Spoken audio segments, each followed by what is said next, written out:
ngithe ake ngikhulume nani namhlanje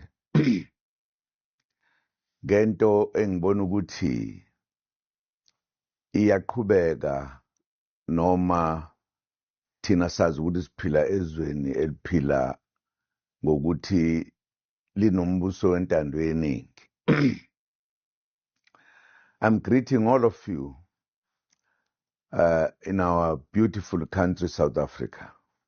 I thought it was necessary for me to talk to you today about some developments which I believe are painting a very serious picture to the behavior of our country's important broadcasting machines that we have in our country. I had an interview with the SABC on the 22nd, just 2 days ago, wherein they were seeking to have the views from me as a leader of the new party that has come in the country, Mkhonto weSizwe. I had to express myself in what I know as a democratic country, where there is a freedom of speech. And unfortunately, I've just heard that the SABC blocked that meeting we had with their publishers. This is something out of this world because South Africa is a democratic country, freedom of speech, everything. But they have decided they cannot broadcast what Jacob Zuma has said. And I think I'm the only one so far that is being blocked by big broadcasting stations. I don't understand what is happening. I last heard this during the days, very hard days of apartheid, where many people were not allowed to speak. They were actually burned, not to say anything, not their views politically in particular. This is surprising. Where is South Africa going? What is happening to our country? Why there are individuals whose views are not allowed to be known by the country, whilst others speak at any given time, whatever they want. This is shocking. This is in keeping with the behavior of our legal experts in the manner in which they do make decisions that are very surprising. And as I have been speaking in few days with few stations, I realize that there is an uncomfortable feeling among other people. Why? Why shouldn't I express my views? Why shouldn't I tell the truth that I know?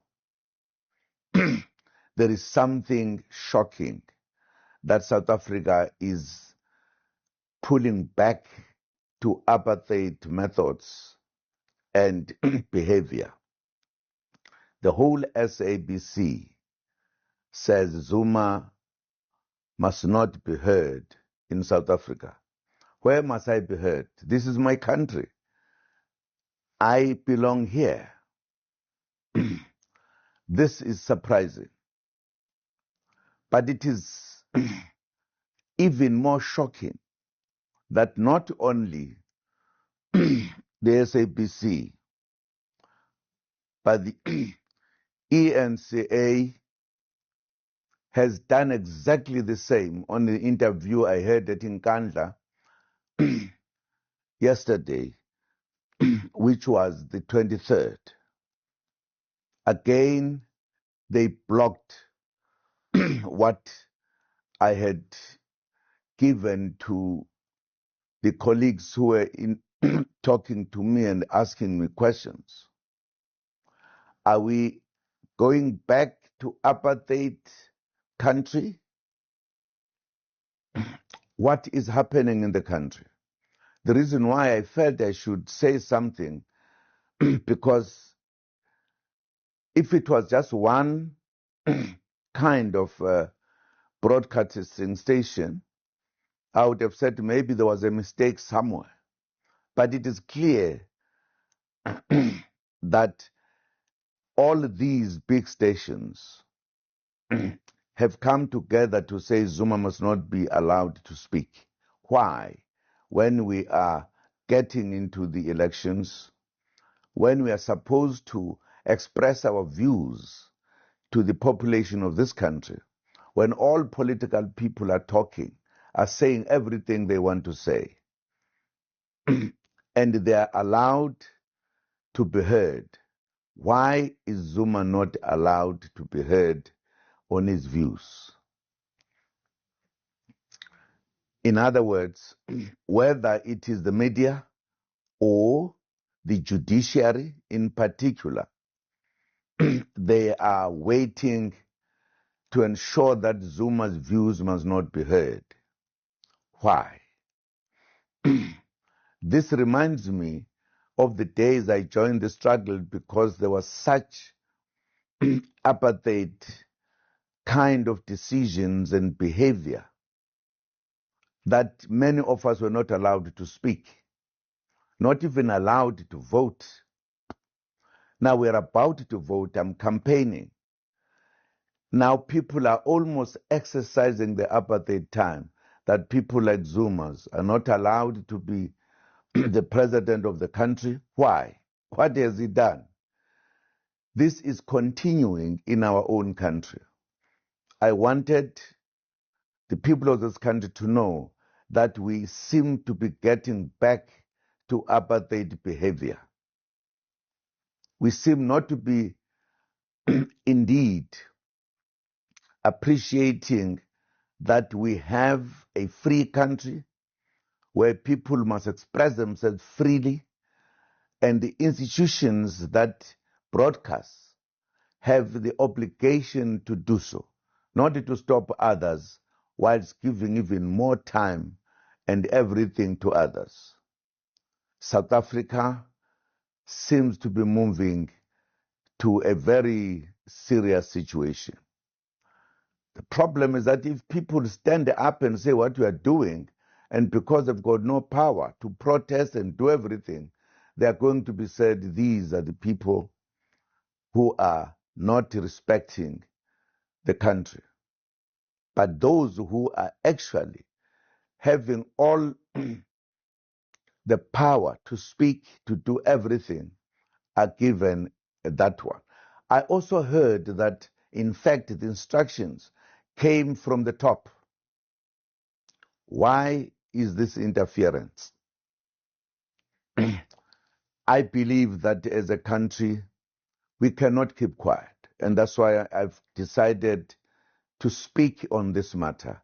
I disagree with it. I think it is a difficult kind of thing to understand and to believe this was the South Africa with the democracy that everybody has been saying is number one democracy. Is there a democracy? Is there a democracy that if you form a party and you do so because you are saying we are not happy about how the country is going, you want to put a better kind of South Africa, and you are being punished on the law that talks about if you have taken 2 terms, you are not allowed to come back to be the president. Me, I did not finish my 2 terms. There was interference. So that part of the law should not apply on me. That's one thing. But the second thing, I did all of that when I was a member of the African National Congress. I don't know what the law says if I establish my own party, a new party that has never been there before, and I say I want to lead that party to become the president and change the wrong things of this country. I don't know where is the law that says so, because I've never come across it, that if you come up with a new party, therefore you are a new kind of a president of a new party, but you are not allowed to do so. I don't understand. This seems to be getting worse to what used to happen before the freedom of South Africa. I think all of you should look into this. You should not ignore it, because it can take us very far. I have an experience why I'm talking. An experience that I went to prison when I have never had a trial. It has never happened in our country. It was a first. Precisely because I disagreed with what was being done by those who were given an opportunity to take decisions about things here, particularly from the legal system. They were angry, the judges took me to prison. I served 15 months. And who had put the case? It was the man who is in charge of the toppest part of our legal system in South Africa, the Constitutional Court. They were instructed by their chief, who was a chairperson of an institution that had been established to deal with the matters of corruption or whatever. I said I would not allow him to ask me questions, because he would not be good for that, because he would feel uncomfortable when we talk, me and him. And I thought he was not going to be the kind of a man who will do what he was supposed to do. He will be biased. He argued with me and got angry and charged me straight to the Constitutional Court. Instead of correcting him, they went on. They ended up charging me, and I served. I'm even in the apartheid days, that kind of judgment was never heard. We are in trouble. We are going to get into trouble. So please be aware. Do not allow this to happen in our country. We must stop it. I just wanted to convey this to all of you, that we are in trouble. Some of us are in more trouble than others, but it must not be allowed. Thank you very much to hear me for a short while. We are going to talk more about these matters. South Africa is becoming an apartheid country. Choose between others and not others. Thank you very much. This is News Live SA.